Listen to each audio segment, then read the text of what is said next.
Route.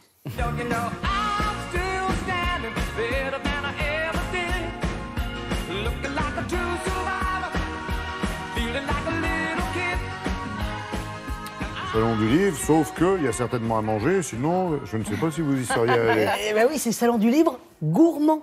Ah, Eh voilà. oui, premier salon du livre gourmand, c'est vraiment un incontournable quand on est fan de gastronomie. Et c'est vraiment intéressant parce qu'ils fêtent leurs 30 ans. Il a lieu tous les 2 ans du côté de Périgueux. On est en Dordogne, donc forcément, déjà le territoire et le terrain de jeu est merveilleux.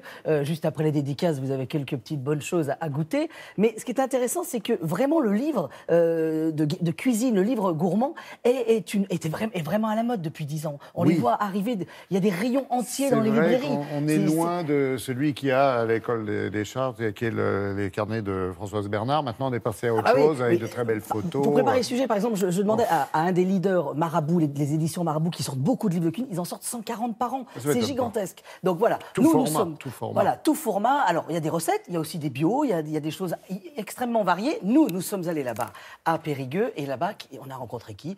Marc Vera, qui sortait justement son livre. On a rencontré Pierre Hermé et Guillaume Gomez. Regardez.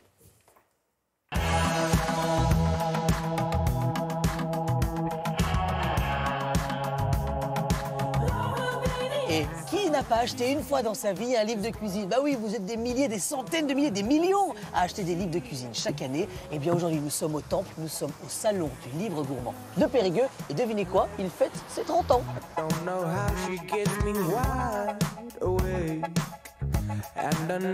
Bon, le Salon du Livre Gourmand, vous le connaissez par cœur, non? Ah ben, je crois que j'ai dû venir la première fois en 94, quelque chose comme ça, avec mon premier livre. Et alors là, aujourd'hui, il y en a eu combien depuis, des livres? Je crois qu'il y en a eu 17.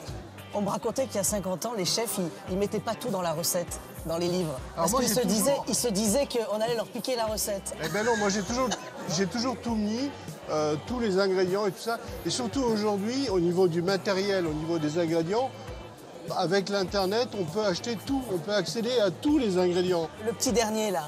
Alors, le petit dernier, c'est une réédition, version luxe de macarons. Et puis, il y a un autre... best-seller, là, quand même. Ah oui, il est édité au moins dans 6 ou 7 langues, oui. Qu'est-ce qui fait que le macaron parle dans toutes les langues, Ben, le macaron reste un produit très français, mais qui s'est répandu à travers le monde. Oui, parce que j'ai vu qu'il y avait des macarons de partout dans les vitrines à C'est Périgueux. vrai. J'ai vu chez le coiffeur C'est tout à contagieux l'heure. comme truc.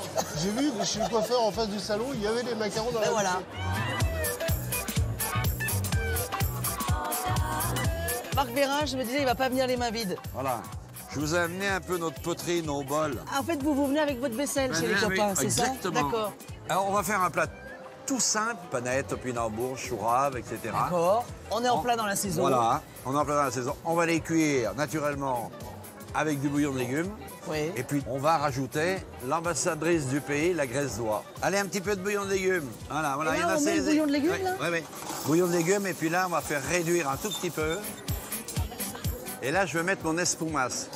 L'espumas qui va parfumer tout l'ensemble. Alors moi, j'utilise du lait d'amande. Je vais chauffer. Notre truffe, on va la mettre là. Une demi-cuillère à café, d'accord? C'est de la poudre de blanc d'œuf lyophilisé. Mais en bio, hein, il faut attention. Hein. Là, on l'a rajouté parce que dans notre lait d'amande, il n'y a pas de corps gras à Mais l'intérieur. non, mais c'est du lait d'amande, il n'y a absolument pas de corps gras. Il n'y a pas de jus. Ah, elle n'est pas branchée. Ah, bah...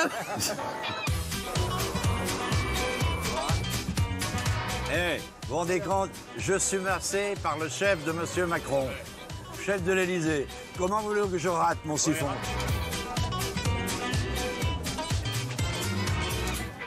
Guillaume Gomez, dites-nous, que ça va, le salon, la journée au salon s'est bien passée? Magnifique. Magnifique. Bon, C'est la... Merci mon Marco. mais Moi, je dis... vous savez qu'un chef peut toujours en cacher un autre. Hein.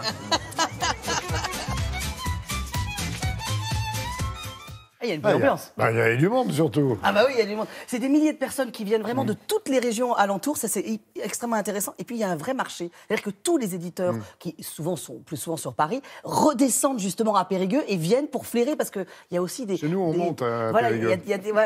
Ah oui, on monte un peu, c'est vrai. Et en fait, ce qui est assez intéressant, c'est qu'il y a des petits boulangers, cuisiniers qui s'auto-éditent. Et puis, ils viennent flairer justement pour se dire, bah, tiens, celui-ci, ça marche bien. Voilà. Et vous n'avez pas vu mon ami Guy Leguet là-bas? Ah bah non, Guy Leguet... Parce qu'il a sorti un joli bouquin de recettes, c'est l'ancien du Ritz, je le rappelle. Exactement, qui a sorti un très très beau bouquin. Avec le célèbre humoriste Jacques Maillot et des photos de Michel Wasilewski.